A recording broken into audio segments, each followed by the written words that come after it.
Okay, welcome po dito sa ating munting YouTube channel, Pinoy Firearms Instructor. At bago ako bumati sa inyo ay gusto ko lang munang basahin ang katanungan ni Bernie Cabilete.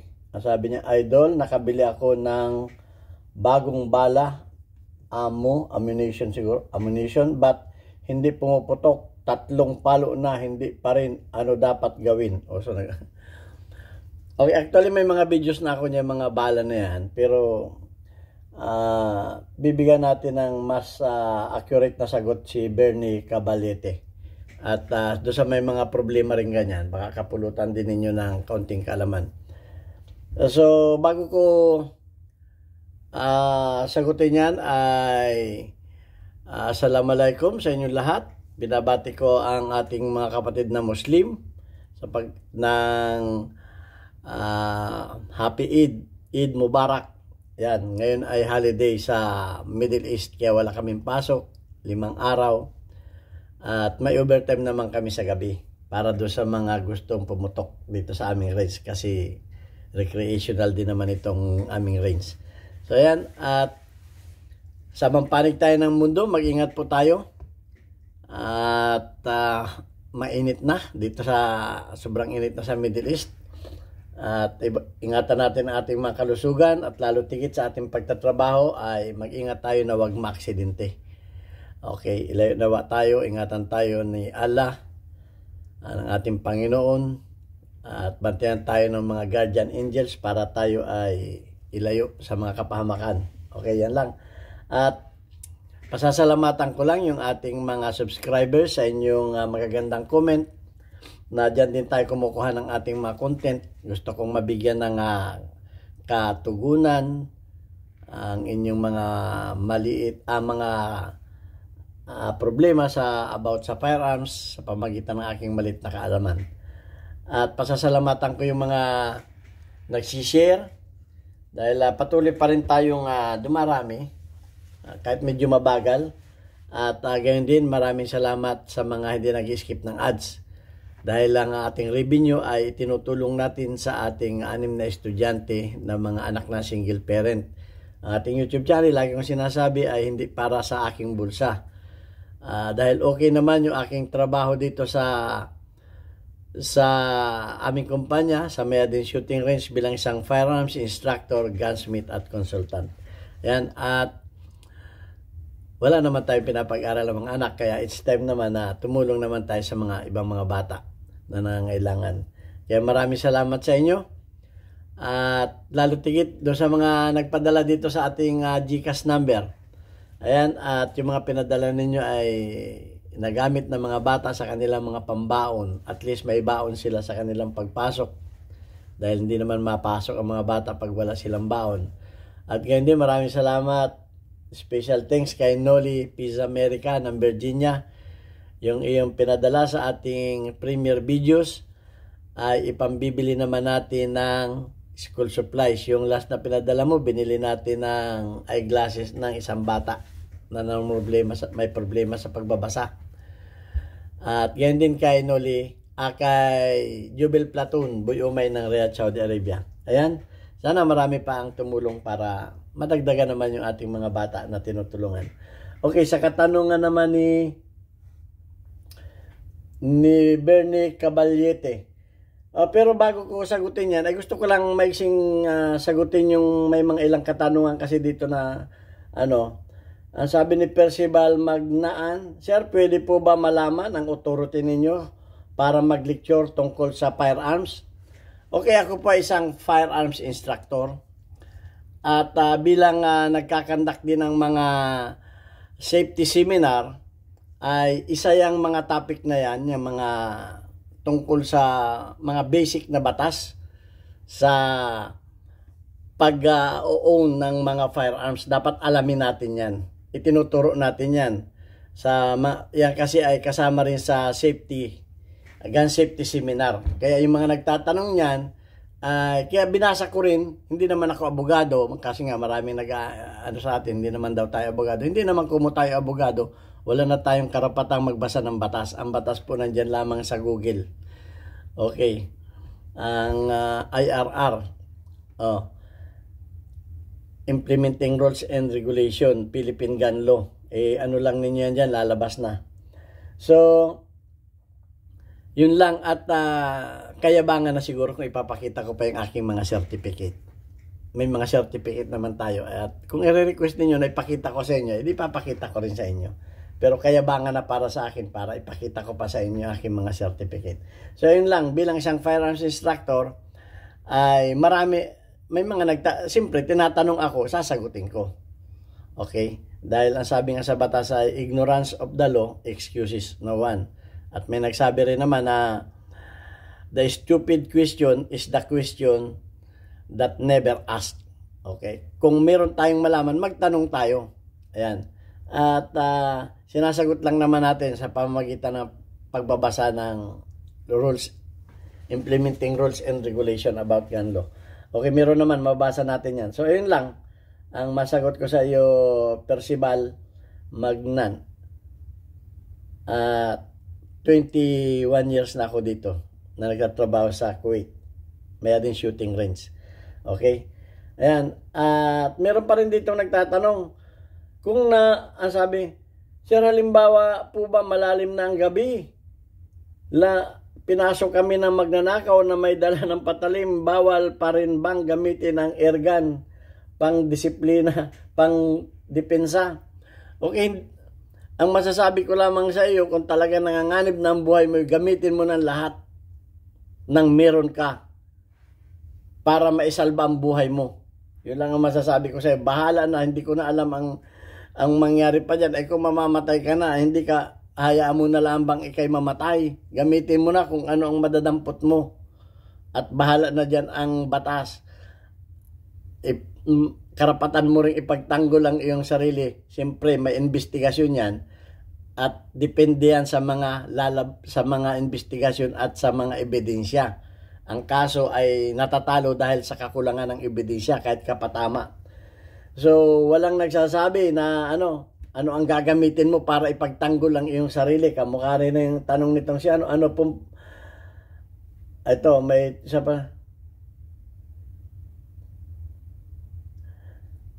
Si Christopher Juna Mohelo, kaya tayo nababas dito sa mga ganitong tanong Sir, advisable po ba ang pang self-defense ang 22 TCM? Ano pong advantage at disadvantage nito pang self-defense? Pagdating sa self-defense, dapat alam mo yung unlawful aggression, reasonable necessity of the means employed to prevent or repel it. Okay, dapat alam mo yan. Lack of insufficient provocation on the part of the person defending himself. Yan lang. Na-explain ko na yan. Pag ina-explain ko yan, marami nang babasa akin kaya di ko na-explain. Dapat alam mo yung tatlong element ng self-defense. Hindi man sinasabi diyan kung ano ang gagamitin mo. Awan ko. Tell me, kung may nababasa kayo sa batas, hindi rin ako, wala pa rin ako kung ano ang gagamitin mong pang self-defense. Okay, basta i-depensa mo ang sarili mo kung talagang, ang nasabi lang sa batas, kung talagang ikaw ay nanganganib ang buhay mo at ikamamatay mo na at ng iyong pamilya ay gamitin mo na ang buong makakaya mo para ikaw ay mabuhay. Ang sabi nga ay mabuti na yung nasa Muntinlupa kaysa ikay tinabunan ng lupa. Yun lamang ang masasabi ko. At pagdating sa mga ganyang usapin ay unang-una dapat ang iyong baril na gagamitin ay lisensyado. Dahil kung hindi, ay magkakameron ka ng kasong illegal possession of firearms. Yun lamang ang masasabi ko sa iyo. Dapat lisensyado lisensyado yung baril mo. Okay? At kung nasa labas ka naman ng bahay, ay meron kang permit to carry. Okay, yun na. Mga inano ko na yan. Okay. O, mga welcome, mga buzzer. Sinasagot ko lamang yung mga tanong. Wala akong nabasang batas na kung ano ang gagamitin mo. Kahit blade, gamitin mo na. Kung yan ang makakaligtas ng iyong buhay, basta't lack of provocation, hindi ka nag-provoke ng away, okay? At reasonable necessity ba yung paggamit mo ng armas na yon? Dapat, o ano, ikaw ba ay sinusugod at ikamamatay mo na o ikamamatay ng iyong pamilya? Yun lang naman ang nasa batas. Pero wala namang nasabi na, oy, ang gagamitin mo lamang ay ano, caliber na ganito o caliber na ganyan. Wala pa ako nabasang ganun eh. Basta't kung ano yung nalalaman mong armas na pwede mong naligal, yung armas mo, may license o may bolo ka, kahit ano, pwede mong gamitin sa self-defense. Maraming nagtatanong sa akin ganyan eh. At ang masasabi ko lamang ay, yan po ay hindi po ako judge para magsabi sa inyo. Judge lamang kapag sabi niyan na tama ba yung ginawa mo. Depende po yan sa ebidensya. Okay, pumunta na tayo dito sa katanungan na ano. Mababas na naman tayo dito. Okay lang naman ako inyong ibas. Basta't wala naman, kasi may nagsabi na bakit daw ayaw ko magpabas. Ibas ninyo ako. Wala namang problema. Okay, so punta na tayo sa katanungan ni Bernie Caballetes. Idol, nakabili ako ng bagong bala, amo, ba't hindi pumuputok? 3 palo na hindi pa rin. Ano dapat gawin? Okay. Ang bala po ay walang expiration. Ano natin? Kasi kahit tinitingnan ko yung mga ammo box na walang expiration date eh. Walang expiration date yan. Okay, walang expiration date yung mga ammo box dito. Tinitingnan ko talaga kung may expiration. At wala akong mabasang expiration. So, baka sabihin mo, baka expired na yan. Okay.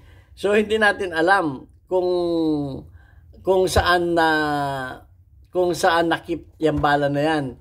Kung yan ay halimbawa ay naano ng humidity, dahil sa Pilipinas humid, o matagal na yan, kamukha nito mga bala ko dito, matatagal na. Ayan, matatagalin nito, pero walang pitsa kung kailan ito. Hindi ko maano, lot number lang ang nakalagay. So, ang ginagawa ko sa mga bala na hindi pumuputok, unang-una, binibilad ko sa araw na mga 2 oras, 3 oras, ganyan. Huwag kayo matakot, hindi naman pumuputok sa...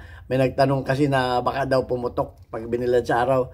Ang mga sundalo po, naglalakad yan sa kainitan ng araw, nakabandoler yan. Hindi naman, wala na. At saka wala pa akong nabalitaan na binilad sa araw na pumutok.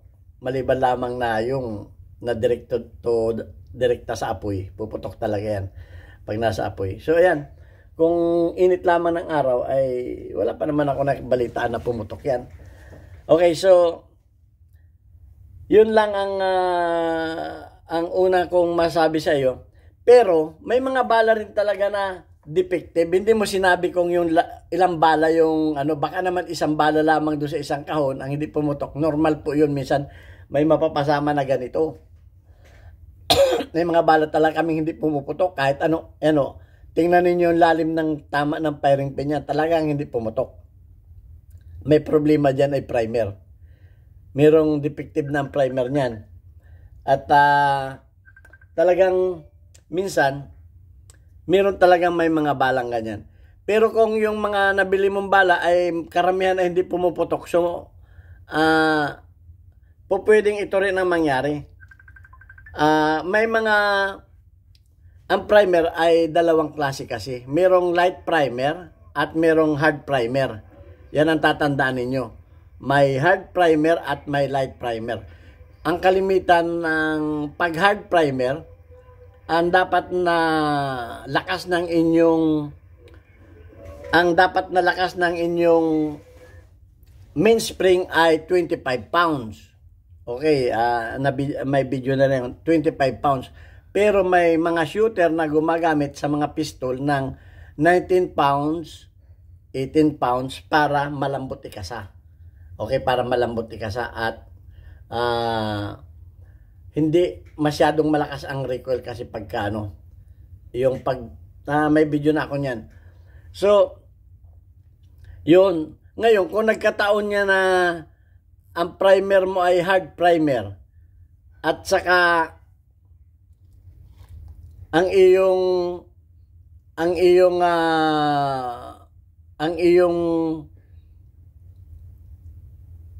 mainspring ay 18 pounds o 19 pounds, hindi talaga, mayroong bala talaga na hindi puputok.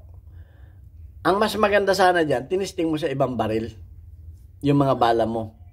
Okay, unang-una, ibilad mo muna, ganyan, at kung makikita mo naman na talagang hindi pumuputok, ay baka naman, kung marami yan, baka isuli mo doon sa ano. Kasi makikita mo rin naman sa tama ng primer yan ng firing pin kung malalim. Kamukha nito, hindi ito pumutok. Okay. So, ganun. Unang-una, ibilad mo at para yung humidity niya, kung naano siya niyan, para maano ba, magising yung primer niya. Okay, so yun, ang isang ano dyan sa mga hindi pumuputok na bala. At titingnan mo rin yung lalim ng tama kung ganito ba. Ayan, kung ganyan ang lalim, kung maganda ba ang tama. Okay, baka kasi hard primer yan, tapos ay meron talagang hard primer yan, kahit pa ilang palo na ng firing pin yan o ng hammer, kung ang iyong mainspring talaga ay mahina, hindi talaga puputok yan. So, ayun lang ang masasabi ko. Dapat alam mo ang lakas ng iyong mainspring. Kung 25 pounds ang spring mo at hindi pa rin yan pumutok, may problema yung bala. Kung yan ay ibinilad mo na at hindi pa rin pumutok, ay may problema yung mga bala mo. Okay? So, yun lang ang masasabi ko sa iyo. Ibinilad mo na. 25 pounds na yung iyong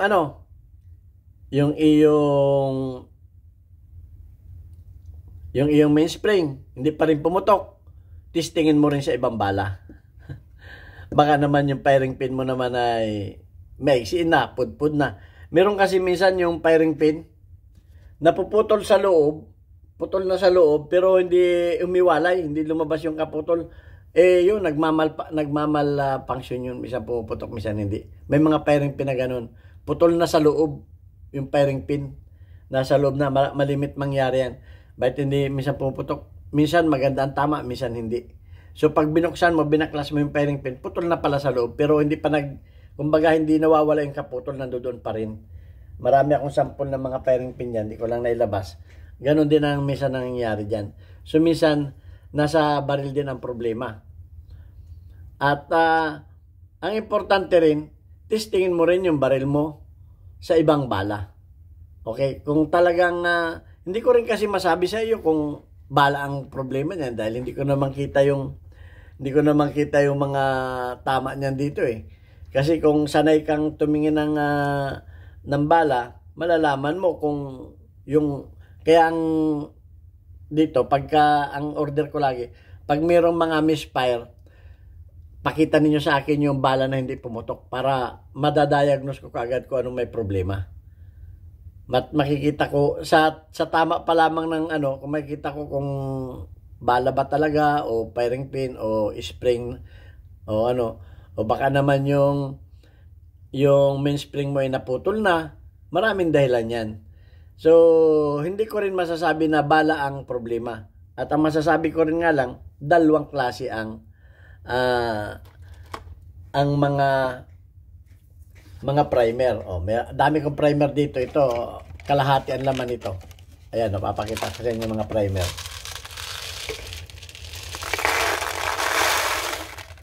Yan ang mga primer. Ito, halo-halo na ito. Meron ditong hard primer. Ang kalimitan kasi ng mga hard primer sa mga rifle na nilalagay yan sa mga rifle. So, ayan ang mga primer. Meron talagang matigas na primer. At meron ding defective primer. Pag ang primer ay wala na, minsan napapalagay din na pero isa-isa lang yun, yung mga walang laman sa loob na Kaya kamukha nito, papakita ko lang sa inyo, diferensya. Itong mga ganitong primer, hindi ito puputok. Okay, kita ninyo, may tama na yan, pero hindi pumutok. Nung binuksan ko, defective yung primer. Wala na yung bakal niya sa loob. Kasi meron niyang parang bakal sa loob. Papakita ko lang sa inyo, depresya. Ayan o. Ito yung hindi pumutok. Wala na yung bakal na yung sa loob. May mga ganyan din na pangyayari. Pero yan ay napakamadalang lang ito. Hindi lahat. Ngayon, hindi ko alam kung ilang bala yung tinutukoy mo. Baka naman isang bala lang yan. Ayan ay normal lang. So, yan lang ang masasabi ko sa iyo. At sana nakinapulutan din ninyo ng kaunting kalaman ang videos na ito. Dahil yan lang ang tanong mo. Hindi malinaw para sa akin kung lahat ba ng bala o isang bala lang ang tinutukoy mo. Kasi iba yung nakabili ka ng bala. Hindi mo sinabi kung nakabili ka ng halimbawa ay 20 bala. Ang pumutok doon ay 10 lamang, yung kalahati ay hindi. Hindi mo sinabing ganun. Hindi ko rin alam kung isang bala lamang yung tinutukoy mo. So, basta't yun, sinagot ko na ng in general. Dapat, pagka may mga bala kayong ganyan, hindi ninyo alam kung kailan pa, iba yung bagong bili kaysa doon sa ibang bagong gawa. May nagsabi na baka naman reload yung nabili mong bala. Kahit pa na-reload, ang ibig sabihin mo ba, pag reload ba, hindi na puputok. Maraming mga magagandang reload. O hindi lang natin alam kung ang pagka-reload niya ay hard primer ba o light primer. So yun lang ang masabi ko. Kaya mas maganda na yung 25 pounds. Kahit hard primer ang mabili ninyong bala, puputok at puputok yan. Maliban lamang kung may diferensya na ngayong inyong mga primer ng bala. Okay, so yan. Actually, kung may alam pa kayo na dapat ninyong idagdag, idagdag na ninyo. Welcome naman dito sa ating YouTube channel. Pero hindi ko lang tinatanggap yung yung baka reload lang, baka reload yung nabili mo. Hindi naman kung mo reload ay gano'n ang nangyari dahil hindi naman pag kumo reload ay gano'n ang nangyari kasi ako nagre-reload ako magaganda yung reload ko. Okay, ayun, at welcome dun sa mga comment ninyo. Kung sa tingin ninyo ay may maidagdag kayo dun sa aking paliwanag ay welcome naman dito at welcome din sa mga baser. Thank you very much. God bless us all. Hanggang sa muli nating video.